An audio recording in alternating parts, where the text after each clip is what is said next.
welcome back. This is Midweek Madness again. I'm Hasna, and guess who's back? We didn't miss him, did we? Sure you didn't. Sure you didn't. Sure you didn't. Anyway, this week we got a superstar in the house, Mr. Randhir, Witana, from the hood, represent! How's it going? Good. Alright Randhir, what have you been up to these days? Quite a few things. I said quite a few things and I'm speechless. What have I been doing? I've completed a tour of Australia this year. Did 6 venues in Australia, 6 cities. Then at the same time received won a few awards at Sri Lanka's version of the VMAs, you could call it, and for a music video I produced last year, released last year. And at the same time been recording some music for an EP that I hope to launch digitally in Australasia. So that's happening, and then also just working out the work involved in releasing my next single for Sri Lanka. So that's pretty much it, and at the same time you guys probably know I run a small production house as well, so been taking care of business over there too, and so yeah, busy. Quite a lot of things. Yeah. Okay, so it's been some time since you did this, but I want to ask you, what made you want to come back to Sri Lanka and work here? Honestly, I mean, I was in New Zealand for a while. So I studied there, graduated, and started working in advertising. I was into interactive media, and I was working for a company there. It was pretty exhausting. We were taking in like 16-hour days, pretty much. But I mean, music is where the heart is at. So I think somewhere towards 2005, Bhatia rang me and said, "Hey, look, I mean, if you're ever considering going back into music, just feel free to come back. So swing by. We can, find a place for you, right? Accommodate you and all that stuff." So towards like mid 2005, I was kind of like just kind of growing a little sick of the whole corporate industry, the whole corporate thing, and eventually made the decision and came back. So as they say, the rest is history. Yeah. Talking about Bhatia and Santosh, how is it working for the BNS crew? With the BNS crew? With the BNS crew? Well, no. Funnily enough, I did work for them as well at one point. Like as I landed, I took up a job as their sort of, what would you call it? Their sort of, I used to take care of all the interactive media, so everything from their website to their graphics to whatever have you, That was like my day job.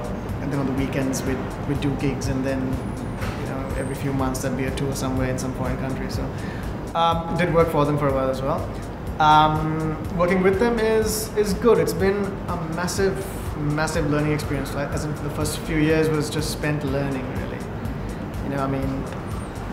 I realized that there's a difference between being a musician being a hobbyist when it comes to music, and just doing it as a career.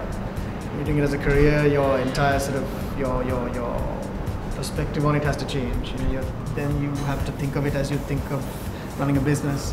There's a commercial angle to consider. There's branding, a big element of branding, a lot of marketing knowledge involved in it as well. I never came from a marketing background. I was more of a creative guy, so basically had to kind of go back and give myself a CIM course for the first couple of years as well, because it depends. Like if you want to be successful, especially in a country like this where there's no proper sort of, well, there is IP law, but it's not practiced and it's not enforced. There's a lot of work involved, to like maintain your career and just make sure there's longevity in what you do. So yeah, I've learned a hell of a lot. Everything I know is basically what I've learned from them. And at the same time, they've been very supportive. So yeah, it's been good. Even performing with them now, it's become like a reflex. It's like there are certain things that we don't even think about consciously, but just happen. I'm speaking specifically in terms of when we perform. Like it's just because we've been doing it for the last 6 years now. It's just very easy to read each other. Like the moment somebody does something, we know what's going to happen next. It just goes unsaid. Like for example, if there have been a couple of occasions where we're performing and suddenly, because of some technical fault, the music stops, but our mics are still working, and somebody's in, they are mid-verse, they're still singing. So basically, as I hear the music go off, I start beatboxing. There's no moment of panic there. It's just seamless. It's natural. Yeah, stuff like that. Yeah. So, yeah. So that being said, what's life on the road like? You guys are touring almost every. Yeah, this has been a very hectic.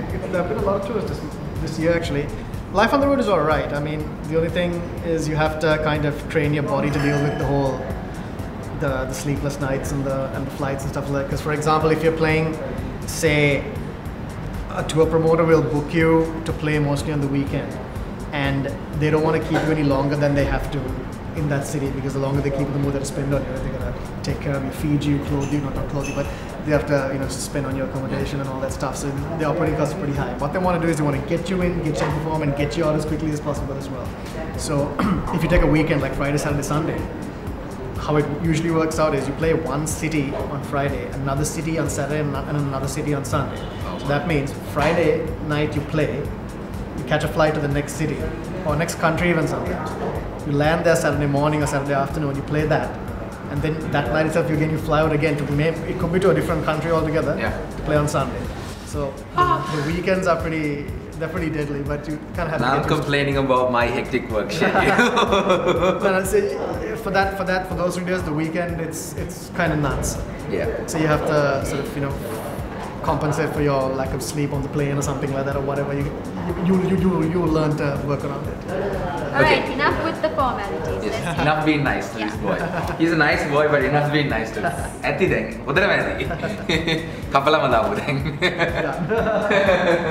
Okay, moving on to our next segment. It's called the Rapid Fire, where we ask you a series of questions and you have 2 seconds. Shall we give him 2 seconds? No, he's a fast thinker. You heard him. No, give him 1 second. 1 second to answer. Nonsense is this. Alright. First question. Oh boy, you're going to be hated for this one. Ashanti or Omaria, which one do you think is the better singer? Neither. Ojaye was your biggest hit, and comparatively there has been nothing as big as Ojaye yet. How come? Do you watch local TV? Yeah. But comparatively, I think like nobody's been talking. Oh yeah. Well, okay. Ojaye was a novelty at the time. Nobody had attempted to remix a Gypsy song, and it was pretty noteworthy because of that. As of last year, I released a song called Mahmad Hassa, and the music video for that song was a very big talking point. It went viral. So the reason being that, well, it was one of the first sort of shot in black and white and kind of filmed in such a way that the set and the wardrobes were all from the 50s. So that was a pretty big talking point. So I would like to think that's my follow-up for Ajay. Okay. Name one Sri Lankan celebrity that you would like to wake up with. Jacqueline Fernandez. Name 2 extremely horrible international singers. Oh wait, I can answer this actually. It's a little hard to actually. Psy and Miley Cyrus. Okay.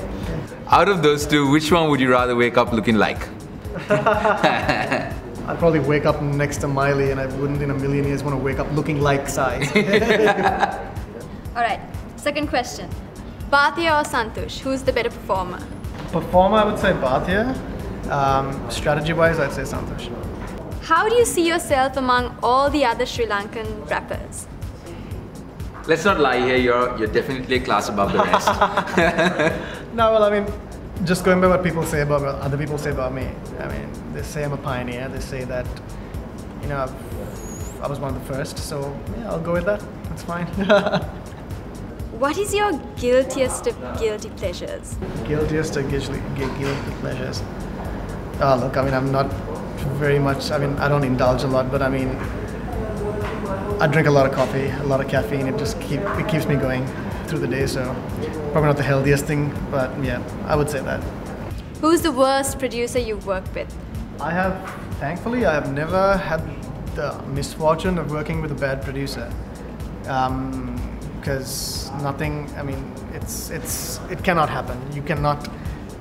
You would never spend your time or waste your time working with a bad producer. You would always handpick the best, and if you figure out that if along the way you kind of find out that they're not working for you, you would let them go. So I've never had to work with someone like that, thank God.